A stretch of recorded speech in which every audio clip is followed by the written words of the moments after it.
మన దేశమే లౌకిక ప్రజాస్వామిక దేశం. ప్రజాస్వామ్యం అంటే మాట్లాడే స్వేచ్ఛ ఉండాలి, ప్రశ్నించే స్వేచ్ఛ ఉండాలి, అవసరమైతే ఎదురు తిరిగే స్వేచ్ఛ కూడా ఉండాలి. అది మన రాజ్యాంగంలో కూడా పొందుపరుచుకున్నటువంటి పరిస్థితి ఉన్నది. మరి ఈ విషయంలో రాజ్యాంగ ఉల్లంఘన ఇక్కడ ప్రొఫెసర్ నాగేశ్వర్ సార్ ఎక్కడా కూడా తప్పలేదు. ఆ ఉల్లంఘన జరగలేదు ఇక్కడ. తన మాటల్లో ఇన్నేళ్ళు, 1 సంవత్సరం కాదు, గత 40 సంవత్సరాల సారు విశ్లేషణ 40 years, 40 సంవత్సరాలుగా తను ఒక రాజకీయ విశ్లేషకులుగా చాలా స్పష్టమైనటువంటి అవగాహనతోటి తను మాట్లాడేటువంటి తీరు అందరినీ కూడా ఆకట్టుకుంటుంది. మరి వాళ్ళ కొత్తగా మిమ్మల్ని ఎందుకు ఆకట్టుకోలేకపోయింది అంటే ఒక ఫ్రస్ట్రేషన్, మీ దగ్గర సమాధానం లేదు కనుక ఆ ఫ్రస్ట్రేషన్లో నాగేశ్వర్ సార్ పైన చేస్తున్నటువంటి దాడి అని చాలా స్పష్టంగా అనుకోవచ్చు. ఒకప్పుడు అంటే మలిదశ తెలంగాణ ఉద్యమంలో ఉస్మానియా క్యాంపస్లోని ఆర్ట్స్ కాలేజ్ సాక్షిగా జరిగినటువంటి పెద్ద విద్యార్థి గర్జనలో అక్కడ అప్పుడు ప్రజారాజ్యం పార్టీ, నవ తెలంగాణ పార్టీ అందరూ కూడా, ఇక్కడే ఉన్నటువంటి పృథ్వీ కూడా ఆ వేదిక మీద అందరము ఉన్నాం, నాతో సహా ఉన్నప్పుడు తెలంగాణకు చాలా స్పష్టంగా అనుకూలంగా మాట్లాడినటువంటి వ్యక్తి పవన్ కళ్యాణ్.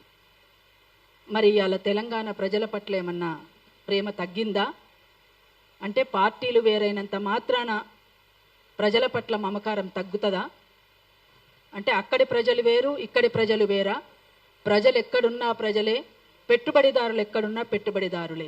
అందుకని ఇవాళ తెలంగాణలో ఇంకా ఆంధ్ర పెట్టుబడిదారుల యొక్క పెత్తనం కొనసాగుతున్నటువంటి మాట వాస్తవం. అసలు తెలంగాణ రాష్ట్ర సాధన కోసం మనం చేసినటువంటి పోరాటమే వాళ్ళ పెత్తనం ఉండకూడదని, ఎవరి పెత్తనము ఎవరి మీద కూడా ఉండడానికి వీల్లేదు. ఇవాళ ఇక్కడ మొత్తంగా వాళ్ళ పెట్టుబడిదారులే ఇక్కడ పెట్టుబడులు పెట్టడం, ఇక్కడ మొత్తంగా ఇక్కడ ఉన్నటువంటి ఆస్తుల్ని వాళ్ళు అనుభవించడం అనేటువంటిది చాలా స్పష్టంగా కనబడుతున్నటువంటి తీరు. అయితే అదొక అంశం. అయితే ఇవాళ ప్రొఫెసర్ నాగేశ్వర్ సార్ తన చిన్నతనంలోనే స్కూలింగ్లోనే తన ఫ్రెండ్ని, ఒక కింది కులానికి సంబంధించినటువంటి వ్యక్తి తన ఫ్రెండ్గా ఉండడం పట్ల వాళ్ళ ఇంట్లోనే వ్యతిరేకత వస్తే భరించినటువంటి వ్యక్తి కాదు. ఆనాడే భరించలేదు తను. ఇప్పటికీ కూడా కింది కులాల పట్ల ప్రేమ, సమాజం పట్ల బాధ్యత కలిగినటువంటి వ్యక్తిగా మనం చూస్తాం. మరి మీకు కొత్తగా ఎందుకు నాగేశ్వర్ సార్ విషయంలో ఏ కోణం కనిపించిందని తన మీద దాడి చేయడము, తనను అరెస్ట్ చేయాలనుకోవడము, నోరు మూసుకో అని మాట్లాడడము, ఇవాళ ఇంత ఇబ్బందికరంగా ఒక ప్రొఫెసర్ పట్ల ఎందుకు ఈ రకంగా మీరు చేస్తున్నారు అనేటువంటిది ఒక పెద్ద ప్రశ్న.